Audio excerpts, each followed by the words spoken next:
Bonjour, bienvenue sur le plateau de Côté Court. Nous sommes des élèves du lycée Léonard de Vinci en option cinéma.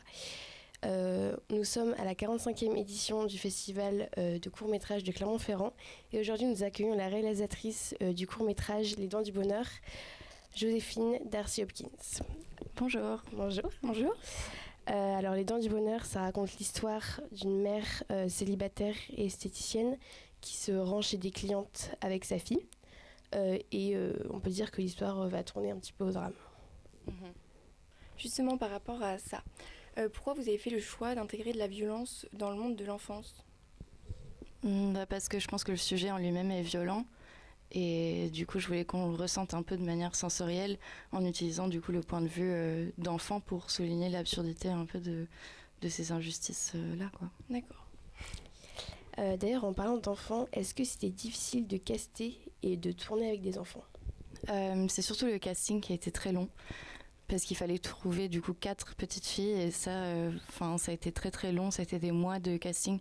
J'ai vu des centaines d'enfants. Parce que plus les enfants sont jeunes, plus c'est compliqué de trouver des enfants qui ont la maturité, de comprendre vraiment la différence entre fiction et réalité. Et du coup, pour le personnage principal, surtout, c'est ça qui a été le plus difficile. Et en fait, j'ai jamais vraiment trouvé d'option B. C'est la seule en fait que j'ai trouvée sur toutes les petites que j'ai vues. C'est la seule qui avait qui est déjà à son âge, je trouve une grande actrice, qui est d'une rigueur incroyable, qui comprend exactement ce qu'elle fait, qui est super pro. Enfin, c'était un vrai dialogue comme avec une adulte en fait. Et elle tenait aussi sur la longueur, le fait de pouvoir refaire des prises et de comprendre que c'est une fiction. Et je pense que, j'ai senti sur le tournage qu'elle aime vraiment jouer. Elle aime ça, quoi. Et je pense que ça va être son métier parce qu'elle est parfaite, quoi. Et elle avait quel âge ? 8 ans. D'accord. Mais après, les autres sont du coup un peu plus âgés. Les autres avaient entre 10 et 12. D'accord.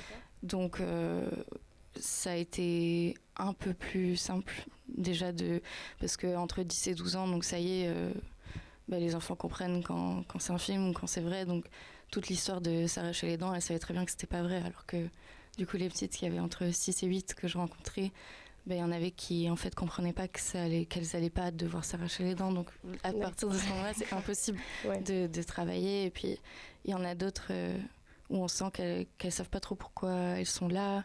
Des fois c'est les parents, des fois c'est juste l'envie de faire plaisir. Et du coup ça c'est pas sain non plus comme rapport. Ouais. Donc mais avec les 3 autres, le rôle le plus compliqué à trouver, c'était du coup celle qui joue la méchante, Eugénie.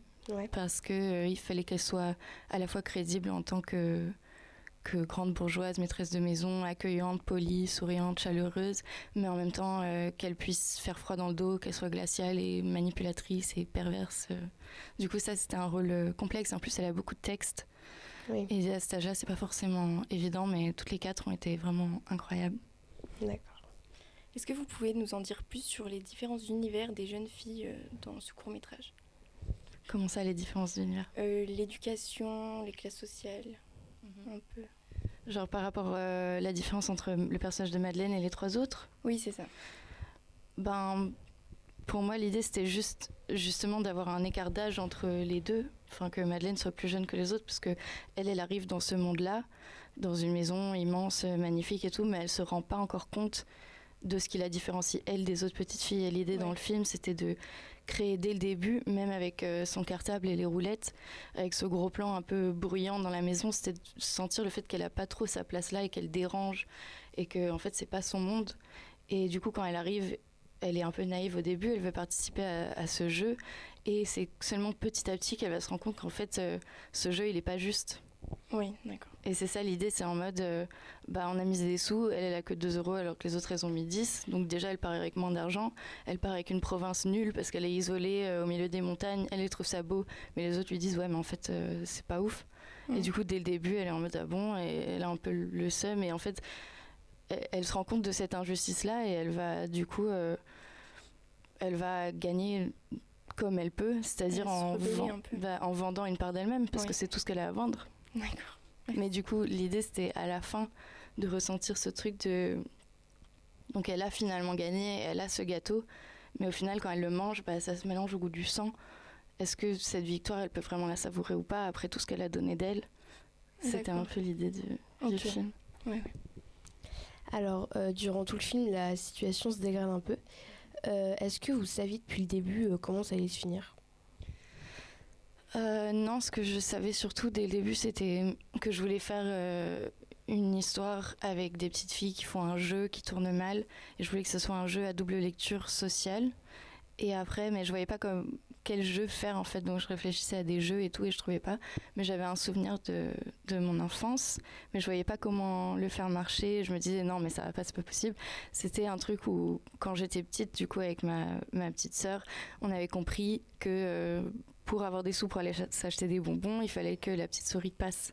Et du coup, des fois, on s'amusait à jouer au dentiste quand on avait des dents qui bougeaient pour accélérer un peu le processus, pour se dire ok, c'est bon, on peut acheter des bonbons. Et en fait, quelques années plus tard, en y repensant, je me suis dit que c'était vraiment absurde de s'infliger un truc aussi horrible que s'arracher des dents pour quelque chose d'aussi éphémère que des bonbons qui, en 2 minutes, ont disparu, on les a mangés, il n'y en a plus. Ouais. Et je voulais utiliser ça en fait comme monnaie d'échange dans le film. Voilà. Du coup, c'est devenu la monnaie du jeu. Ah oui, ok, je vois, d'accord. Est-ce que vous êtes inspiré du film Shining pour ce court-métrage? Oui, j'aime beaucoup ce film. Kubrick, c'est un de mes réalisateurs préférés. Et Shining, oui, du coup, le plan très serré sur les roulettes, ça, c'était un peu un clin d'œil au tricycle de Danny dans Shining. Et aussi, cette moquette dans le film, c'était un des premiers éléments visuels que j'avais déjà au moment d'écrire le scénario, même avant d'avoir fini le scénar. J'avais envie d'une sorte de moquette, un peu comme un hôtel anglais, un peu hypnotique, presque géométrique. Et ça, c'était grandement inspiré par Shining, parce que j'aime beaucoup l'esthétique des films de Kubrick. Comme la colorimétrie, etc. La lumière tamisée un peu. Ouais, peut-être. Ouais, c'est vrai.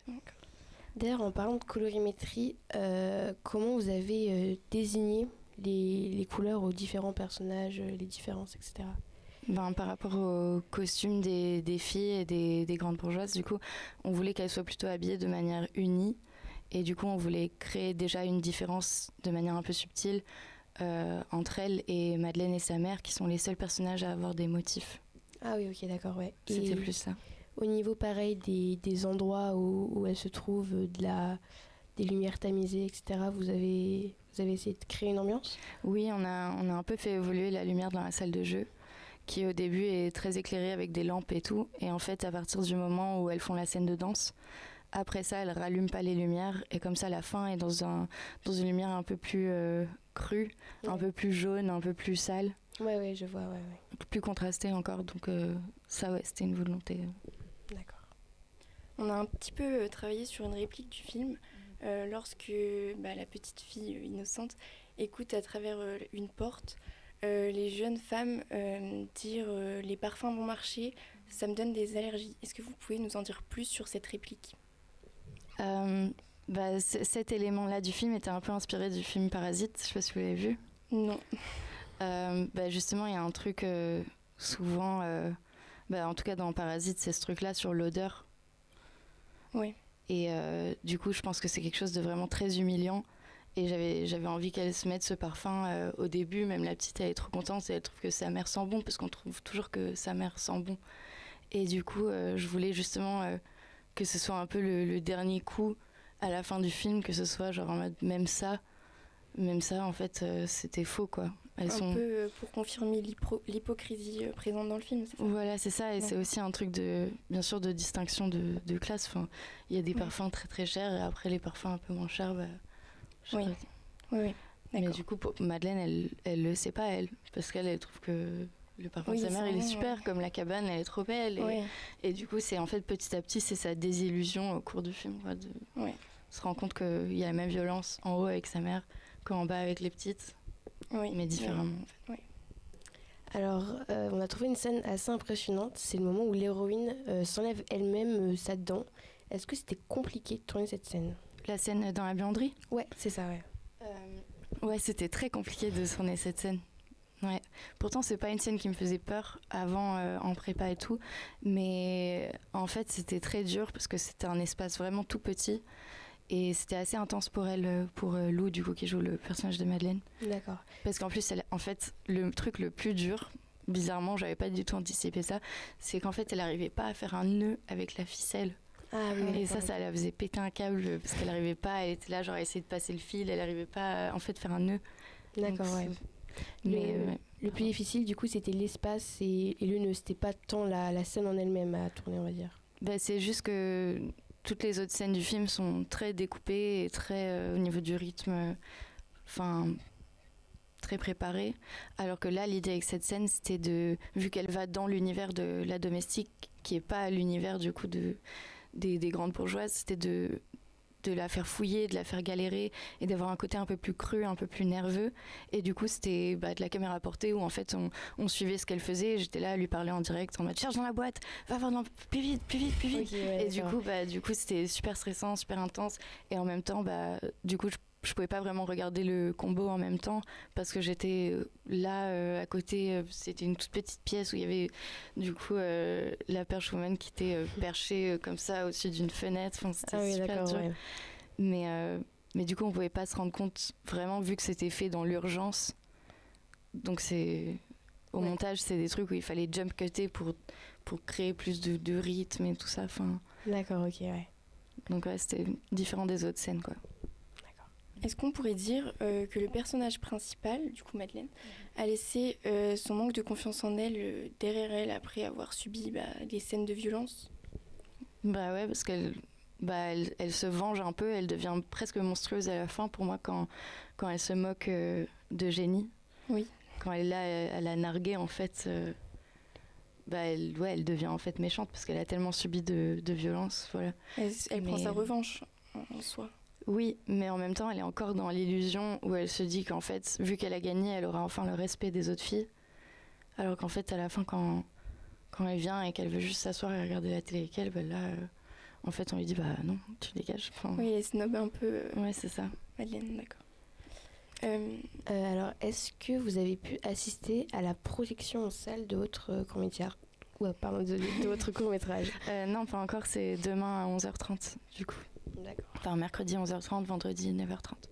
Et vous êtes impatiente ? Ouais, surtout que les salles sont immenses, donc ça va être fou. Et là, c'est la première sélection au festival pour le film qu'on vient de finir, là. Donc, ouais, c'est la première fois qu'un public va voir le film. Donc, ouais, je suis impatiente de savoir si il va être apprécié ou s'il va y avoir des réactions ou des rires ou je sais pas quoi. D'accord.